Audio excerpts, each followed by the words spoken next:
बिस्मिल्लाहिर्रहमानिर्रहीम। Question number 2, express 0.84 metre cube into centimetre cube and millilitre. तो start करते हैं। सबसे पहले मीटर क्यूब को सेंटीमीटर क्यूब में कन्वर्ट करना है, 0.84 मीटर क्यूब को सेंटीमीटर क्यूब में कन्वर्ट करना है। तो सबसे पहले मैं बेसिक रिलेशन लिखता हूँ। हमारे पास 1 मीटर बराबर होता है 100 सेंटीमीटर के। अब मीटर क्यूब है तो दोनों तरफ क्यूब अप्लाई कर देते हैं। तो 1 मीटर का क्यूब और यहाँ पे 100 सेंटीमीटर का क्यूब। तो 1 मीटर क्यूब, 1 मीटर क्यूब, तो 1 का भी क्यूब लेना है और मीटर का भी क्यूब। तो 1 का जब क्यूब लेंगे तो हमने लास्ट क्वेश्चन में पढ़ा कि जब भी 1 का क्यूब लिया जाता है तो 1 3 टाइम्स मल्टीप्लाई होता है। तो 1 multiply by 1 multiply by 1, it means that 1 ही आ जाएगा। और मीटर का cube means that metre cube, 1 metre cube बराबर होगा 100 क्यूब। तो यहाँ पे 100 cube means that 100 3 times multiply होगा। तो जब 100 3 टाइम्स मल्टीप्लाई होगा तो इस 100 के 2 जीरो, देन दूसरे 100 के 2 जीरो और फिर तीसरे 100 के 2 जीरो। यानी ये 100 क्यूब मीन्स दैट एक 100 के 2 जीरो, फिर दूसरे 100 के 2 जीरो और फिर तीसरे 100 के 2 जीरो और फिर आ जाएगा सेंटीमीटर क्यूब।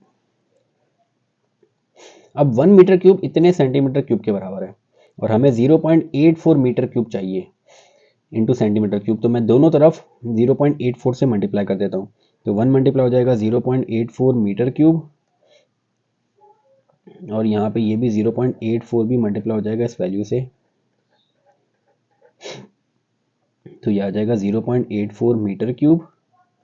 और जब ये वैल्यू जब 0.84 जब इससे मल्टीप्लाई होगा तो इसमें 2 2 4 2 6 6 जीरोज आ रहे हैं। इट मीन्स दैट 0.6 टाइम्स आगे मूव कर जाएगा। तो पॉइंट जब 6 टाइम्स आगे मूव करेगा तो ये आ जाएगा पॉइंट यहाँ से 1 और यहाँ पे 2, 1 3 4 5 और 6। यानी पॉइंट यहाँ पे मौजूद है। यहाँ से 1 2 3 4 5 यहाँ पॉइंट आ जाएगा। तो ये आ जाएगा हमारे पास 84030, यानी 8,40,000 सेंटीमीटर क्यूब। यानी 0.84 मीटर क्यूब बराबर होगा 8,40,000 मीटर सेंटीमीटर क्यूब के।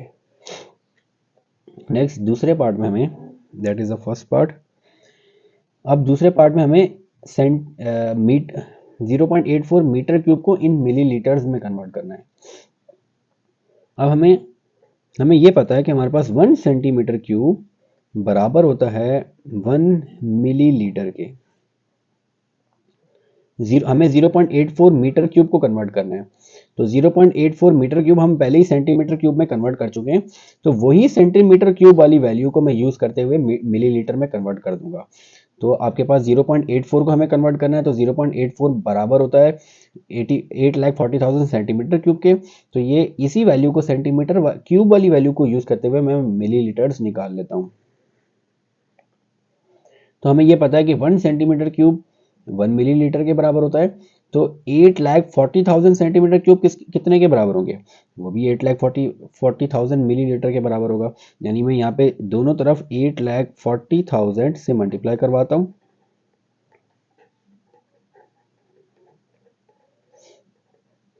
तो जब ये 8,40,000 से मल्टीप्लाई होगा तो ये भी 8,40,000 सेंटीमीटर क्यूब बराबर आ जाएगा 8,40,000 मिलीलीटर के। It means that 0.84 metre cube बराबर होगा इन सेंटीमीटर क्यूब, ये होगा 8,40,000 सेंटीमीटर क्यूब। और सेकंड पार्ट में इन मिलीलीटर में भी ये 8,40,000 मिलीलीटर के बराबर ही होगा। ये हो गया हमारे पास part A. Now part B, 2560 centimetre cube को मीटर क्यूब और लीटर में कन्वर्ट करना है। तो पहले मैं यहाँ पे रिलेशन लिखता हूँ। हमें यह पता है कि हमारे पास 1 मीटर 100 सेंटीमीटर के बराबर होता है। अब दोनों तरफ क्यूब ले लेते हैं। तो 1 मीटर क्यूब बराबर होगा 100 सेंटीमीटर क्यूब के। तो ये आ जाएगा 1 मीटर क्यूब बराबर होगा एक 100 के 2 जीरो, दूसरे 100 के 2 जीरो और तीसरे 100 के 2 जीरो और आ जाएगा सेंटीमीटर क्यूब। अब यहाँ पे 1 metre cube into centimetre cube है और हमें centimetre cube into metre cube चाहिए। तो यहाँ पे मैं सेंटीमीटर क्यूब वाली वैल्यू को पहले लिखता हूँ। जो चीज़ आपने फाइंड आउट करनी होती है वो राइट हैंड साइड पे होनी चाहिए। जैसे यहाँ पे सेंटीमीटर क्यूब फाइंड आउट करनी थी तो रिलेशन में centimetre cube right hand side पे था। अब यहाँ पे अपने मीटर क्यूब फाइंड आउट करना है, तो मीटर क्यूब को अब राइट हैंड साइड पे आपको चाहिए, तो आप इसको पहले लिख दो लेफ्ट हैंड साइड पे, उसको राइट हैंड साइड पे लिख दो। तो ये आ जाएगा 2 2 4 2 6 सेंटीमीटर क्यूब बराबर होगा 1 मीटर क्यूब के। अब 1 सेंटीमीटर क्यूब की वैल्यू चाहिए, तो ये पूरी वैल्यू वहां पे जाके 1 से डिवाइड हो जाएगी। तो 1 सेंटीमीटर क्यूब बराबर होगा 1/2 2 4 2 6 मीटर क्यूब के। अब कितने सेंटीमीटर क्यूब को कन्वर्ट करना है, वो है 2560। तो यहाँ पे है 1 सेंटीमीटर क्यूब, आपको 2560 सेंटीमीटर क्यूब चाहिए, तो दोनों तरफ 2560 से मल्टीप्लाई करवा दें। तो यहाँ पे भी 2560 मल्टीप्लाई बाय 1 सेंटीमीटर क्यूब, और यहाँ पे भी 2560 अपॉन मीटर क्यूब। तो जब ये 1 से मल्टीप्लाई होगा तो ये आ जाएगा 2560 सेंटीमीटर क्यूब। यहाँ पे एक जीरो से एक जीरो कैंसिल आउट होगा, बाकी आपके पास आ जाएगा 256 अपॉन 1 2 3 4 5 जीरो। अब 256 के यहाँ पे पॉइंट मौजूद है, ये पॉइंट 5 टाइम पीछे जाएगा, तो ये आ जाएगा 1 2 3 4 और 5 मीन्स दैट यहाँ पे 2 जीरो आ जाएंगे।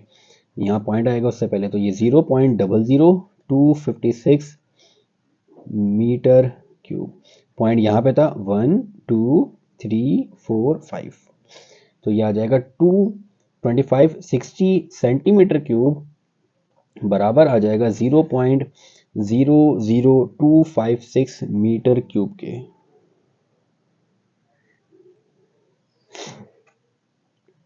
नेक्स्ट इन लीटर्स में चाहिए, यानी सेंटीमीटर क्यूब को आपको लीटर में कन्वर्ट करना है। तो हमें जो रिलेशन हमने यहाँ भी पढ़ा, 1 सेंटीमीटर क्यूब 1 मिली लीटर के बराबर होता है। 1 सेंटीमीटर क्यूब 1 मिली लीटर के बराबर होता है, हमें लीटर्स में चाहिए, तो पहले मैं मिली लीटर में निकालता हूँ, फिर लीटर में कन्वर्ट कर लूँगा। तो यहाँ पे आपके पास 2560 मीटर क्यूब है, सेंटीमीटर क्यूब है, तो यहाँ पे दोनों तरफ मैं 2560 से मल्टीप्लाई करता हूँ। ये सेंटीमीटर क्यूब, तो 2560 1 से मल्टीप्लाई होगा तो ये आ जाएगा 2560 सेंटीमीटर क्यूब, और 2560 1 से मल्टीप्लाई होगा तो यहाँ पे भी आ जाएगा 2560 ml। अब ये 2560 सेंटीमीटर क्यूब 2560 ml में कन्वर्ट हो गया, मिली लीटर में कन्वर्ट हो गया, मुझे सिर्फ लीटर में चाहिए, तो यहाँ से मिली को हटाना है। तो जब भी मिली को हटाते हैं तो डिवाइडेड बाय 1000 करवाते हैं, यानी मैं यहाँ से मिली को हटा देता हूँ तो बाकी बचेगा सिर्फ लीटर। तो जब मिली हटेगा तो ये डिवाइडेड बाय 1000 आ जाएगा। अब ये डिवाइड बाय 1000 है, तो इसका पॉइंट 3 डिजिट्स बैक चला जाएगा, तो अभी पॉइंट यहाँ पे मौजूद है 1 2 3, पॉइंट यहाँ पे आ जाएगा, यानी 0.2560 लीटर्स, यानी 2560 सेंटीमीटर क्यूब लीटर्स में होगा 0.2560, बल्कि 2 के बाद है ना, 0 पॉइंट तो नहीं होगा, ये होगा 2.560 litres. So this is the question number 2. Inshallah in the next video we will start the next question. Assalamu alaikum.